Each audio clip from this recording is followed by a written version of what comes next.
Shalom, happy Sunday everyone. Happy Father's Day, khususnya kepada para ayah yang bergabung di Rancho Evangelical Church live streaming service online. So, hari ini mari kita akan mendengar kebenaran firman Tuhan dan kita berdoa supaya Allah Roh Kudus akan menolong kita, memberkati lidah mulut bibir hamba ini untuk membeberkan apa kata firman Tuhan. Dan setiap saudara yang bergabung di live streaming ini akan mendapatkan berkat firman Tuhan. Bahkan firman itu akan menjadi rema berkuasa dalam hidupmu ketika engkau melakukannya. Mari kita tundukkan kepala kita berdoa. Tuhan Yesus, kami berterima kasih hari ini. Kami merayakan hari Ayah. Dan kami percaya Tuhan, firman Tuhan yang akan kami dengar hari ini sungguh akan menjadi berkat bukan hanya untuk kaum bapa, tapi untuk setiap orang yang memiliki telinga mendengar dan membuka hati mereka. Dan akhirnya firman Tuhan akan mereka nikmati berkat dan kuasanya. Terima kasih Tuhan, inilah doa kami. Dalam nama Yesus kami naikkan doa ini. Amin. Oke, Bapak Ibu Saudara yang saya kasih di dalam Tuhan, kita tahu akan lagu kasih ibu kepada beta tak terhingga sepanjang masa, hanya memberi tak harap kembali, bagai sang surya menyinari dunia. Lirik lagu ini memberikan satu gambaran kasih seorang ibu yang begitu besar. Memang seperti itu, ibu yang penuh perhatian kepada anak-anaknya. Lalu bagaimana kasih seorang ayah? Kenapa kasih seorang ayah nggak banyak disinggung ya? Saudara, kita tahu bahwa nggak semua ayah itu tidak baik. Tentu ada ayah yang baik. Seperti yang digambarkan di dalam Lukas pasal yang ke-11, ayat yang ke-11. Bapak manakah di antara kamu, jika anaknya minta ikan daripadanya, akan memberikan ular kepada anaknya itu ganti ikan? Ayat 12, atau jika ia minta telur, akan memberikan kepadanya kala jengking. Saudara yang saya kasih dalam Tuhan, ayat ini memberikan satu ilustrasi mengenai kebaikan seorang ayah, yaitu dengan kerelaannya, tidak merasa dipaksa. Dengan kerelaannya, ayah tersebut memberikan anaknya roti pada saat anaknya minta. Dia bukan kasih ular, tapi apa yang dibutuhkan oleh anak itu, apa yang diminta oleh anak itu, dia kabulkan. Nah, saudara yang saya kasih dalam Tuhan, ini merupakan wujud tanggung jawab. Ini merupakan bentuk perlindungan atas kesejahteraan anaknya. Jadi seorang ayah yang baik, dia pasti akan memenuhi kebutuhan anaknya.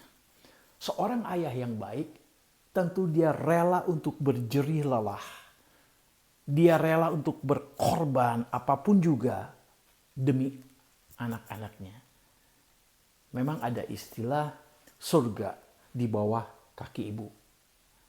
Kira-kira ada nggak ya surga di bawah kaki seorang ayah? Saya pikir-pikir, kalau seorang ayah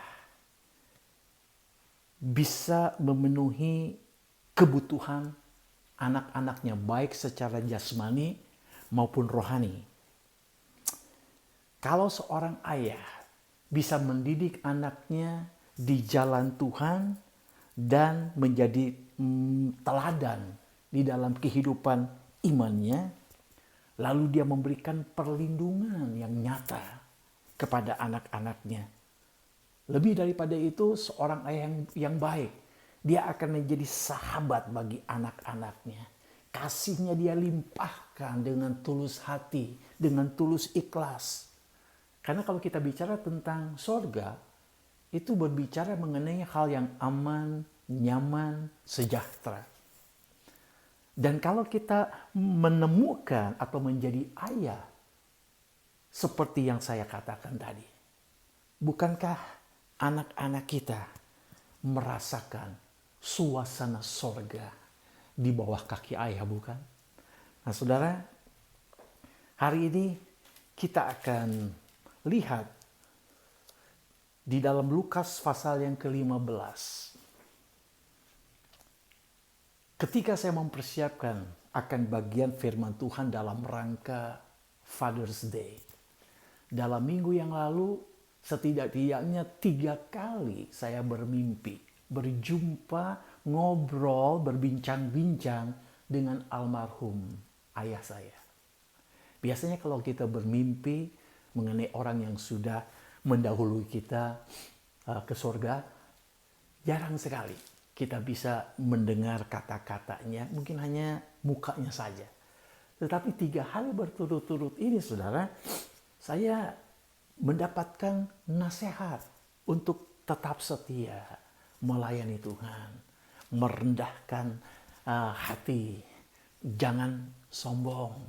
Lalu ada nasihat yang almarhum katakan kepada saya lewat mimpi, saudara. Jangan pernah sekali-kali menyakiti hati anak-anakmu. Nah, saudara, saya berpikir, oleh karena saya memikirkan tentang seorang ayah, oleh karena fokus saya untuk mempersiapkan bagian firman Tuhan mengenai kasih seorang ayah, mungkin itu terus terpikir sampai ke bawah mimpi, saudara. Dan sekali lagi saya katakan sampai 3 kali saya bermimpi dan ayah saya berbicara. Kita bisa ngobrol, saudara. Nah, inilah yang memberikan kekuatan kepada saya. Saya mau sampaikan kepada Bapak Ibu Saudara, khususnya kepada para ayah, di dalam Lukas pasal yang ke-15, ayat yang ke-18. Lukas pasal yang ke-15, mulai ayat yang ke-18. Ya. Aku akan bangkit dan pergi kepada Bapakku dan berkata kepadanya, Bapa, aku telah berdosa terhadap surga dan terhadap Bapa. Saudara, ini cerita tentang anak bungsu. Saudara tahu konteks daripada cerita ini, bagaimana si anak bungsu ini meminta haknya untuk mendapatkan warisan. Dan dia minta kepada ayahnya bagiannya, haknya. Sedangkan ayahnya masih hidup, saudara. Ini sesuatu yang tidak etis. Seolah-olah dia mendoakan ayahnya untuk cepat mati, saudara. Dan akhirnya dia mendapatkan bagiannya. Dan cerita yang klasik ini saudara sudah hafal, ya.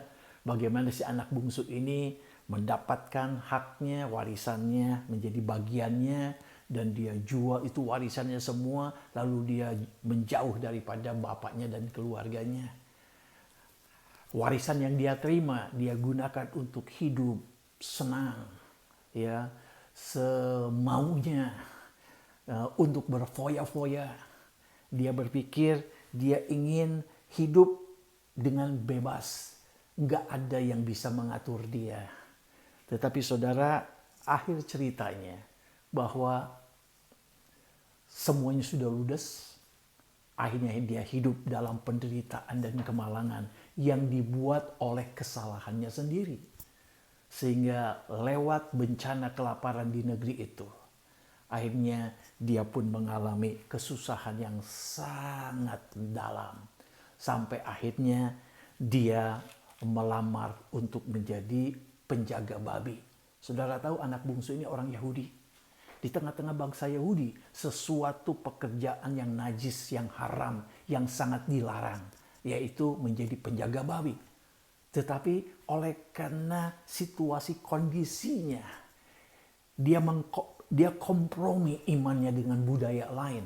Sampai akhirnya dia melamar dan menjadi penjaga babi. Dan saudara, ini yang perlu kita sadari.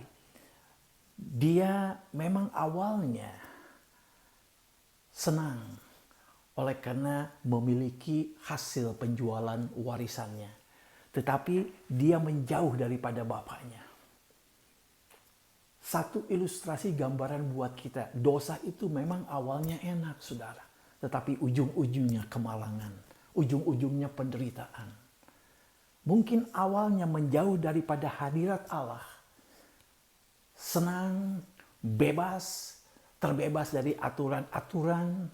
Ya. Tetapi ujung-ujungnya hanyalah penderitaan. Dan kalau saudara tahu ceritanya tentang oleh karena perutnya yang sungguh-sungguh lapar. Dia mencoba untuk mencari makanan, tidak ada satupun yang menyediakannya. Bahkan dia harus rebutan dengan para babi, saudara. Ampas makanan babi, dia musikat juga, saudara. Begitu derajat moralnya menurun. Sampai akhirnya, sungguh-sungguh bisa disejajarkan. Kalau Alkitab katakan manusia adalah ciptaan yang segambar dan serupa dengan Allah. Tetapi dengan kondisi dosa, meninggalkan Allah, menjauh daripada hadirat Allah, seolah-olah derajat manusia atas perilaku si bungsu ini disamakan dengan derajat binatang. Saudara, hati-hatilah ketika kita dibujuki oleh si iblis untuk menjauhkan diri kita dari hadirat Allah. Memang awalnya sepertinya bebas. Memang awalnya sepertinya senang. Nggak ada yang mengatur-ngatur. Namun apa yang terjadi yang seperti dilakukan oleh si bungsu ini, setelah masa hidupnya foya-foya, bebas semaunya, menjauh daripada Allah. Kemalangan yang dia terima, penderitaan yang dia alami. Oleh sebab itu, dengan timbul kesadaran, akhirnya di dalam ayat yang ke-20 ini, maka bangkitlah ia dan pergi kepada bapaknya. Ya, di dalam ayat yang ke-18 tadi, aku akan bangkit dan pergi kepada bapakku dan berkata kepadanya, Bapa, aku telah berdosa terhadap sorga dan terhadap Bapa. Dia mengakui akan dosa-dosanya, akan kesalahan yang dia lakukan kepada Allah dan kepada Bapaknya. Namun saudara, ketika si sulung ini mengakui ya untuk minta kepada ayahnya supaya ayahnya bisa menerima kembali, dia sadar sepenuhnya akan keadaan dia. Dia sadar sepenuhnya apa yang sudah dia lakukan. Ya, dia tidak membela diri, saudara. Dia tidak cari-cari alasan.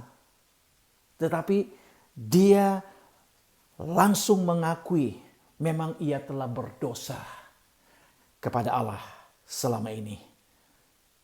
Bukan hanya dia melanggar hukum kelima, yaitu hormati orang tuamu. Tetapi dia dengan memaksa meminta bagiannya sebelum waktunya dan menjualnya, lalu pergi memisahkan diri jauh dari bapaknya dan keluarganya. Tapi alhasil akhirnya dia hidup dalam penderitaan dan kemalangan. Di dalam ayat yang ke-19 dia katakan, aku tidak layak lagi disebut anak Bapa. Jadikanlah aku sebagai salah seorang upahan Bapa. Dia seorang anak daripada seorang ayah. Jadi ketika si bungsu ini mengakui akan dosa-dosanya, pelanggarannya, pemberontakannya. Ia bersedia untuk kehilangan status sebagai anak. Dan dia rela untuk menjadi budak. Menjadi pekerja, upahan. Nggak masalah buat dia. Yang penting ia diizinkan kembali untuk tinggal bersama dengan bapaknya. Aku tidak layak disebut anak bapa. Jadikanlah aku sebagai salah seorang upahan bapa. Nah, saudara, di sini kita melihat yang namanya pertobatan adalah mempercayai kalau Allah itu kasihnya begitu besar. Allah itu sungguh Allah yang baik. Dan betapa indahnya kita menikmati rumah Bapa walaupun kecil. John Piper mengatakan statement ini, alangkah indahnya kita menikmati rumah Bapa walaupun kecil, itu lebih baik daripada ribuan dunia yang besar tapi hidup tanpa Allah.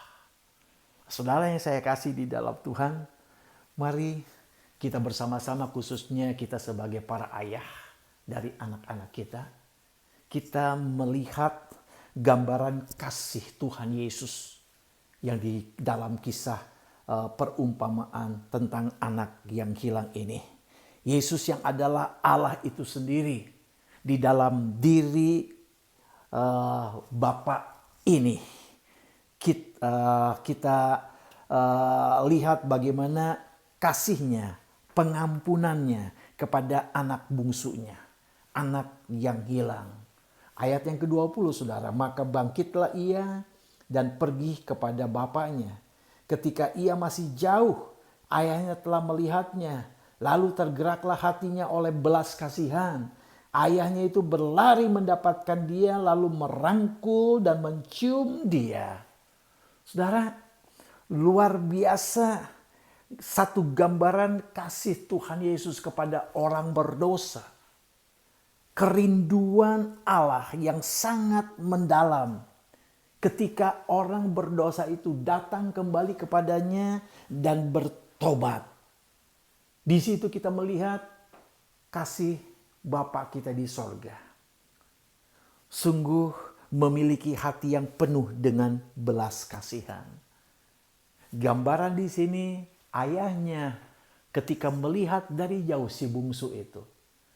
Ayah ini cepat-cepat berlari, saudara. Satu tindakan yang gak lazim. Apalagi seorang ayah yang kaya raya. Untuk melakukan tindakan berlari mendekati anaknya yang telah merusak namanya. Yang sudah bersikap kurang ajar. Mendoakan dia supaya cepat mati karena dia pengen mendapatkan warisan. Dengan cara yang spontan, dengan cara yang pintas. Sudah menyakiti hati bapaknya. Saudara, ayah saya ya seorang yang cukupan saja. Tidak kaya raya. Dan juga tidak terlalu miskin. Nah, warisan apa yang dia berikan kepada saya? Bukan harta. Bukan kekayaan, tapi warisan yang dia berikan kepada saya. Sampai lewat mimpi pun, itu warisannya masih tetap terngiang-ngiang di dalam alam bawah sadar saya. Setiap melayani Tuhan, jangan sombong. Jangan pernah menyakiti hati anak-anakmu. Ya kalau anak-anak menyakiti hatimu gak apa-apa. Ini cerita di dalam kisah daripada anak yang bungsu. Anak bungsu ini telah menyakiti, melukai hati ayahnya. Tetapi ketika si ayah melihat dari jauh anak bungsu yang sudah dianggap mati dan hilang, dia langsung cepat berlari mendekati dia. Mungkin kalau saat itu ada orang banyak, itu menjadi tertawaan banyak orang, tontonan banyak orang. Kok betapa bodohnya ini seorang ayah yang sudah dilukai hatinya, dirusak nama keluarganya. Begitu si anak yang kurang ajar itu kembali, kok dia sendiri yang langsung berlari mendekati anak itu. Saudara, kalau kita perhatikan, apa alasan si ayah ini untuk berlari cepat-cepat menuju, bahkan merangkul, mencium anak tersebut? Rupanya ayah ini ingin menyelamatkan anak si bungsu ini dari perasaan malu, dari ejekan, cemoohan sebelum ia sampai ke rumah, sehingga dia lari cepat-cepat. Saudara, begitulah kasih Allah kita. Ketika saudara dan saya mau datang kembali kepada Dia, bertobat dan berjanji untuk berubah dan tidak melakukan dosa-dosa yang sama. Nah, ayah itu merangkul dan mencium dia. Nah, si anak ini, saudara, secara otomatis dia sungkem, saudara. Dia sujud ke tanah, mencium kaki ayahnya, saudara. Tetapi tindakan, respon daripada ayahnya menunjukkan kepada kita tanda pengampunan yang tidak bersyarat. Dengan mencium anaknya berulang-ulang, ciuman yang hangat, yang sungguh-sungguh. Nah, di sini Yesus ingin memberikan gambaran kepada orang-orang Farisi dan ahli Taurat. Jadi sebetulnya dua karakter yang kontras antara si bungsu dan anak yang sulung. Oleh karena kalau saudara baca di dalam ayat-ayat sebelumnya, gambaran ini menjawab pertanyaan para ahli Taurat, pemungut cukai, ya, yang menganggap bahwa Yesus selalu bersedia menerima orang-orang berdosa. Nah, saudara-saudara, di sini kita kagum kepada Allah kita yang digambarkan lewat kisah perumpamaan anak yang hilang. Kita tidak menyoroti anak bungsunya atau si sulung, tapi kita menyoroti seorang ayah yang kasihnya luar biasa. Inilah gambaran yang Yesus angkat ke dalam permukaan pembahasan di dalam perumpamaan anak yang hilang ini. Bahwa Yesus, Allah kita, sungguh begitu dalamnya kerinduannya kepada kita, sekaligus selalu tersedia segudang pengampunan di hadapannya. Kalau kita mau menyesali dosa kita mau bertobat dan berjanji untuk tidak melakukannya lagi, artinya berubah. Itu yang namanya pertobatan. Pertobatan bukan hanya merasa menyesal, tapi pertobatan yang sungguh-sungguh, yang real adalah mengalami perubahan menuju kebaikan. Bukan berubah menjadi makin jelek, tapi mengalami satu perubahan yang semakin serupa dengan Tuhan kita Yesus Kristus. Nah, dalam ayat yang ke-21 sampai yang ke-23, kata anak itu kepadanya, "Bapa, aku telah berdosa terhadap sorga dan terhadap Bapa. Aku tidak layak lagi disebut anak Bapa." Tetapi ayah itu berkata kepada hamba-hambanya, "Lekaslah bawa kemari jubah yang terbaik. Pakaikanlah itu kepadanya dan kenakanlah cincin pada jarinya dan sepatu pada kakinya.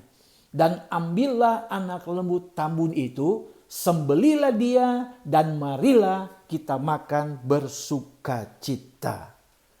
Nah, si bungsu mengatakan semua dosa-dosa, mengakuinya kepada bapaknya bahwa dia telah berdosa kepada Allah selama ini. Tetapi sang ayah sama sekali tidak mengungkit-ungkitnya lagi. Malah langsung menyuruh para hamba-hambanya, para budaknya untuk memberikan jubah yang terbaik. Jubah yang melambangkan kehormatan. Posisi dia sebagai anak dikembalikannya lagi, dipulihkan. Lalu cincin yang merupakan tanda otoritas atau sepatu menjadi tanda anak dari majikan. Jadi si bungsu ini adalah orang yang bebas, bukan hamba upahan atau budak. Nah, tindakan dan perlakuan dari sang ayah inilah yang memberikan arti kehormatan si bungsu dipulihkan. Dan kalau saudara tahu, di tengah-tengah bangsa Yahudi, mereka tidak setiap saat makan makanan daging seperti yang dinyatakan, ambillah lembu, sembelihlah, mari kita akan bersuka cita bersama-sama. Ini menandakan bahwa pentingnya pesta itu. Si ayah betul-betul mengalami satu kelepasan, mengekspresikan sukacita yang luar biasa oleh karena anaknya yang telah mati dihidupkan kembali, anaknya yang telah hilang ditemukannya kembali, yang penuh dengan dosa akhirnya mengalami pertobatan yang sungguh-sungguh nyata. Tadinya terpisah dari ayah dan keluarganya, dan saat itu Tuhan pulihkan kembali. Saudara-saudara yang saya kasih di dalam Tuhan, akhir daripada cerita ini, ayat yang ke-24 saya tutup. Sebab anakku ini telah mati dan menjadi hidup kembali. Ia telah hilang dan didapat kembali. Maka mulailah mereka bersuka cita. Inilah alasan sang bapa untuk mengadakan pesta ini. Anaknya yang telah mati, tetapi sekarang hidup kembali. Mati di sini bisa diartikan mati secara rohani, saudara. Anak bungsu ini sudah dianggap mati oleh karena dia sudah meninggalkan Allah, menjauh daripada hadirat Allah, mengalami pemutusan hubungannya dengan Kristus, mengalami kematian secara rohani karena tidak ada persekutuan dengan Kristus. Nggak ada yang namanya kesadaran secara rohani. Nggak ada kehidupan bersama dengan Allah. Nah, karena itu disebut mati. Karena itu disebut terhilang.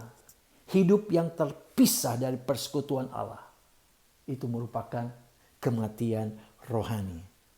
Dan saat itu dia kembali kepada Allah untuk kembali menikmati dan menerima kehidupan yang sejati. Maka mulailah mereka bersuka cita. Ayahnya, anak bungsu, dan hamba-hambanya.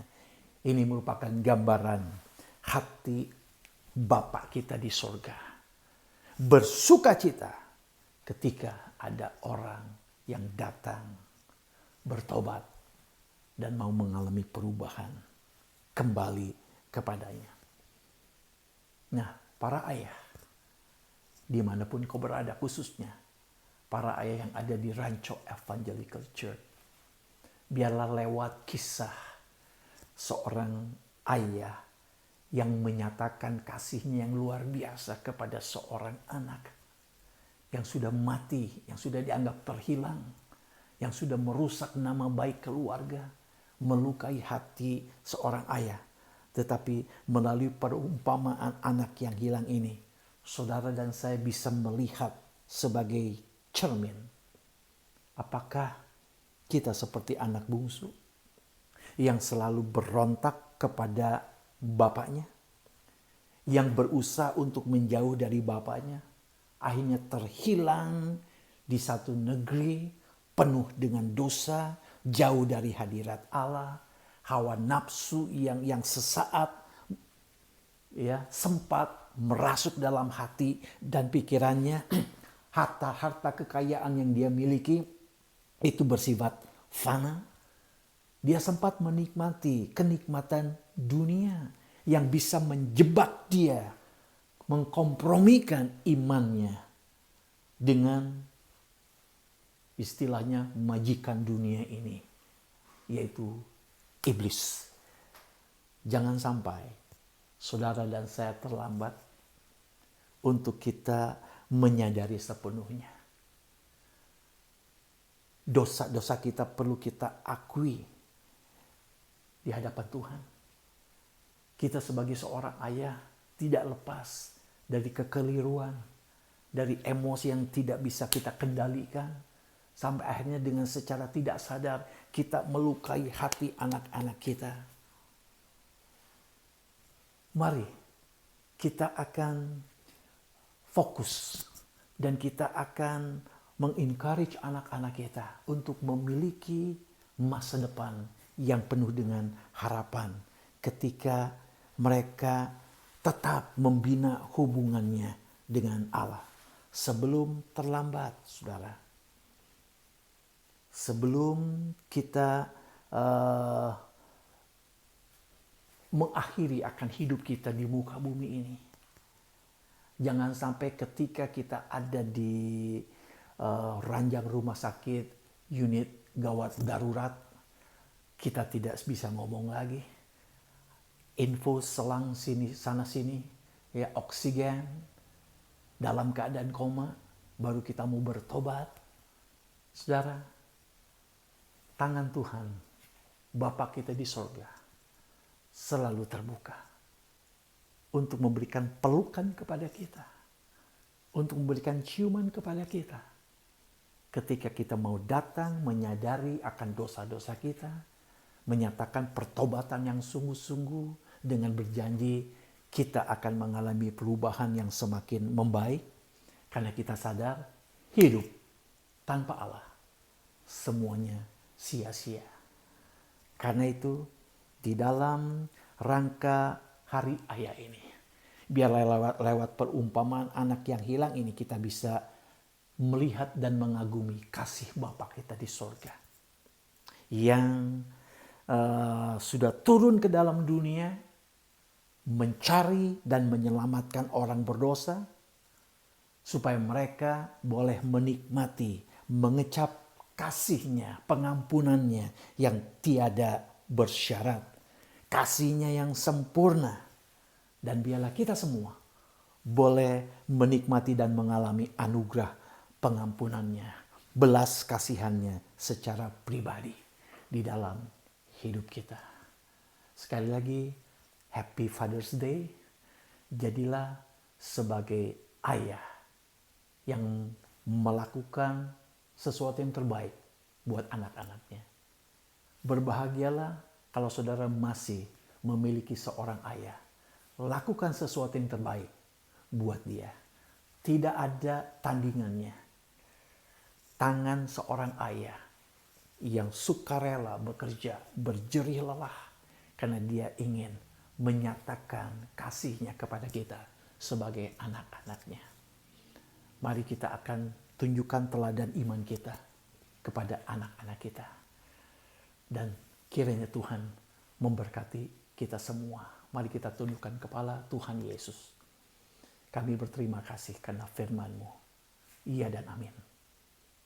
Biarlah Engkau akan sempurnakan kebenaran firman Tuhan ini. Dan Engkau tanamkan di dalam lubuk hati kami yang terdalam.